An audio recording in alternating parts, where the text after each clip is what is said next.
Welcome to your Friday, August 26th weekend forecast. Pick a number between 1, 2, or 3.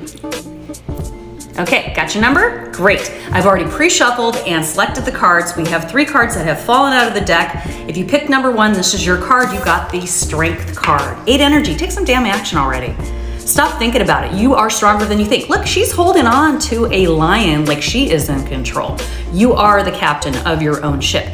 Also notice she's got the infinity symbol above her head. That means she's been going back and forth, back and forth, back and forth. It's time to make a decision. You flip that infinity symbol upward and you have an 8. 8 is about action. Do it already. Stop doubting yourself. If you pick the number 2 card, you got the 10 of Pentacles. Great card. That means lots of abundance. Things are going well, especially at home with family and finance. This is just going to be a time to be happy. Celebrate those little blessings and abundance in your life.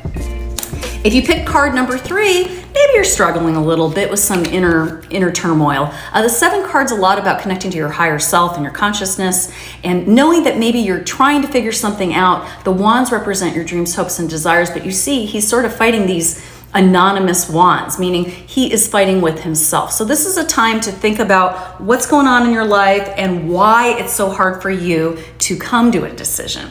And once you figure that out and solve that issue, it should be easier for you. So if any of those cards meant something to you, great. Have a wonderful weekend, and I will see you soon. Mwah.